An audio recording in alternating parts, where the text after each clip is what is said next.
Hello and welcome to Sips of Sanity. I'm Kelly. Hi there, I'm Karen. This is our mini podcast series focusing on emotional and intuitive intelligence tools. This first show is free to the public, and our next 4 shows coming out this week are found on our Patreon platform at patreon.com/by Sarlo if you wish to join us.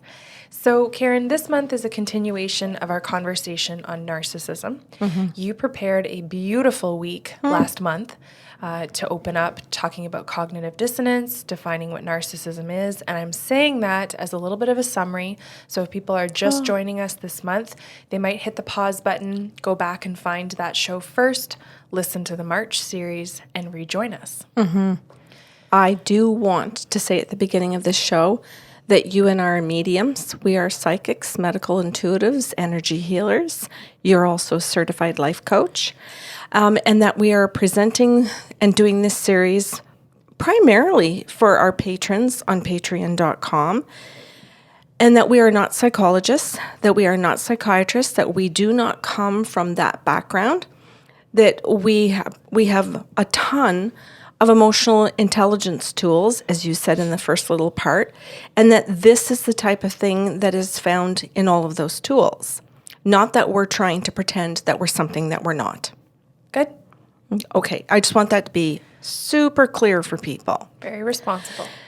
Okay, so the first type of narcissist for this month, is the communal narcissist. It is also called the agentic narcissist. And this is the person who is very focused. Their main drive is their perception from other people. So not the people in their home, but mostly the people in the public. So they could be the person who wants to post things on Facebook and social media. And that's what drives them. So the focus is there, not on making people happy in the home. So they might go out to a public event and be with their family and look very caring, look very loving, take pictures, put their arms around their family, and then when they're in the house, totally ignore them. Not worrying about what their needs are, but worrying more about their own in their own home. But it would never appear that way to the public.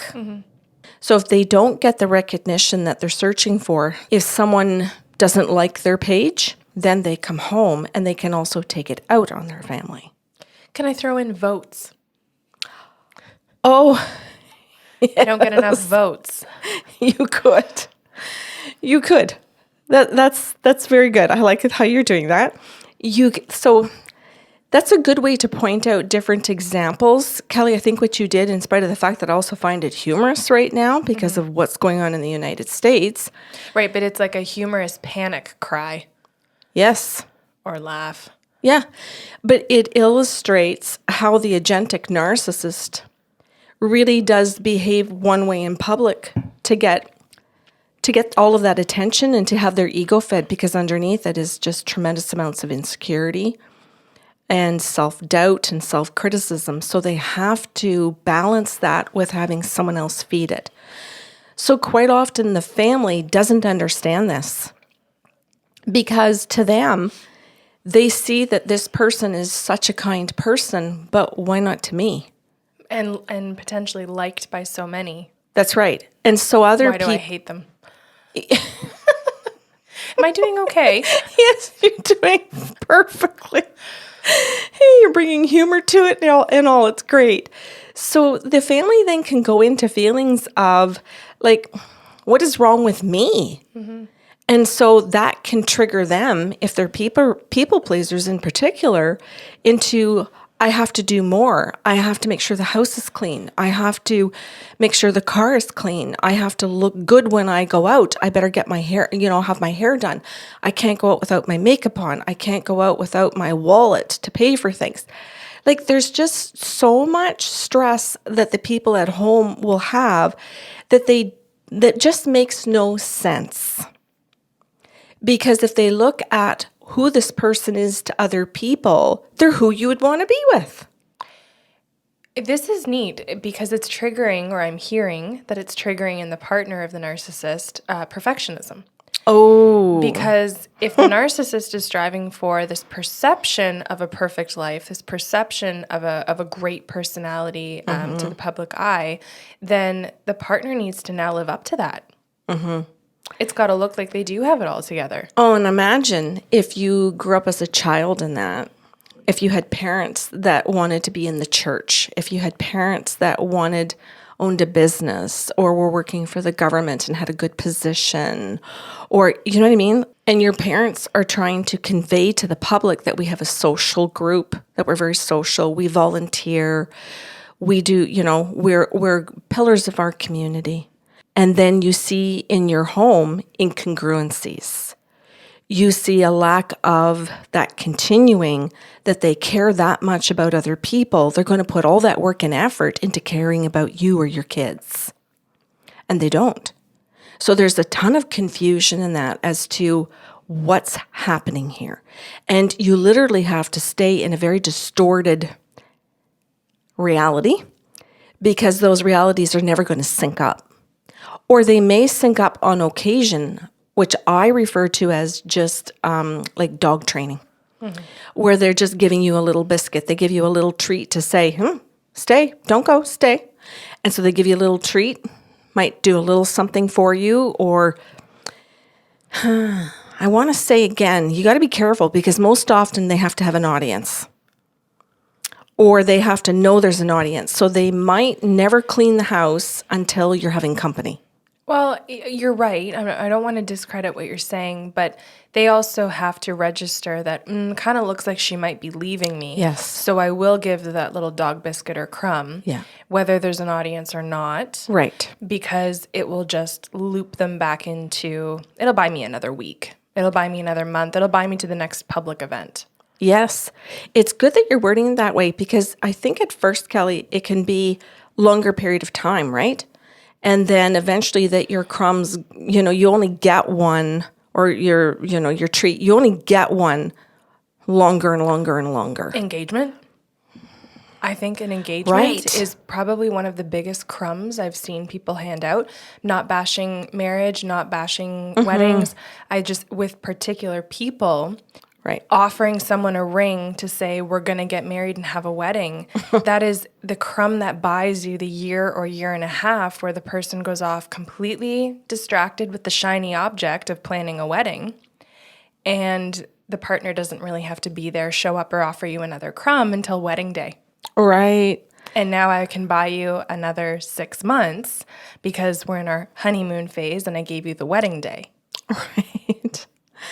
Yeah. It's funny, but it's sad.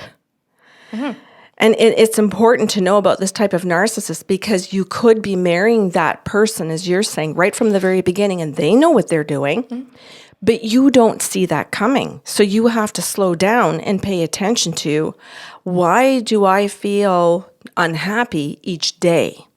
So what we're actually describing here is gaslighting.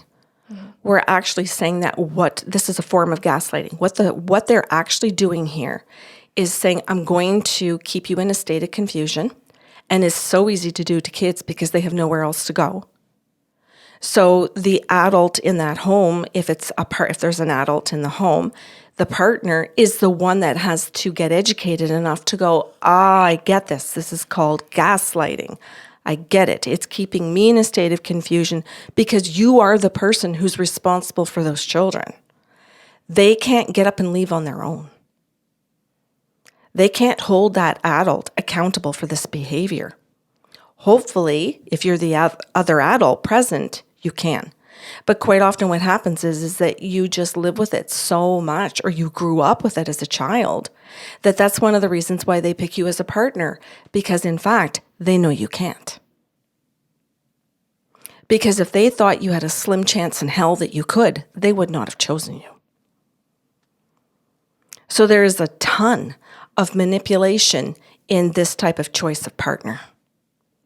And by the time you find this out, if you don't get this kind of an education, it could be decades later or lifetimes later. So this person is looking for recognition. And like I said, it can come in the form of wanting to get a prize, money. And its outside recognition is probably a better way of, pardon me, I shouldn't have said that. That's rude. A different way of wording it, because your opinion doesn't matter to them. That's right. So if you say, honey, do you ever look nice as they're dressing up for the event? Well, I need the likes because I don't give a shit what you think of me. Yeah. And they probably won't tell you that you look nice. They're going to the event so that other people can tell them they look nice. Yep. So it makes no difference to them if you have just knocked yourself out to look good. Mm-hmm. It doesn't matter. That's not going to matter. Or knocked yourself out to look good? Well, I mean, done everything to look good. Put in 100% effort. That just means knock yourself out means give it your all. So if you've given it your all, they might totally ignore that, or they might only make the comment as a criticism to correct you if your hair isn't just right, or geez, smile. Or you're trying too hard. Oh, yes. They're going to find some way to make sure that you don't feel too good about this. Even though they might give you a compliment, but it's not. It's an insult. Mm-hmm. In reality, this partner, this communal narcissist, has no empathy for their partner. They have no empathy for their children. And that can play out in other ways, but this is one great way to be able to explain some of this. They lack empathy. It's only going to look like they have empathy if it has something to do with how they're going to look about it. So if the school calls and says your kid doesn't get lunch, then they might bring the lunch and look like superhero or a good parent, but it's only because deep down they're pissed off that they might not look like they're a good parent. It's not really that they care that their kid gets lunch or not. So they might not actually care what's in the lunch. That was a good distinction. They might not care that it's actually healthy. I'll just pick up something quickly and drop it off. It's not going to be any real effort. So they lack empathy for the public. If they're volunteering or if they're doing something, it doesn't really matter what it is, Kelly. It's the payoff that they get for their ego that matters. So sadly, the public will say things to the family like, oh, you're so lucky to know her. You're so lucky that's your husband. You're so lucky that's your wife. So put together. So smart. Does everything or whatever, right? So kind. But the narc doesn't really have empathy for that person. They're gaslighting them too. Mm-hmm. So basically, their life is really about gaslighting the shit out of the friend group, the coworkers. It's about everyone. They're so detached from their own spirit, or whatever you want to call it, their own essence, their own life, their own purpose. They have no idea. But it can look like a really full life, let me tell you. Mm-hmm. And it can look like a lot of accomplishments and a lot of success. But deep down, the family will know how empty it all is. And they may feel extremely isolated. And if they approach someone to try and share that, nobody will really understand them because the public will be seeing somebody who's so connected to everybody. What do you mean? And they may just not listen to you. They may say that they disagree, or you don't know how lucky you are, or just think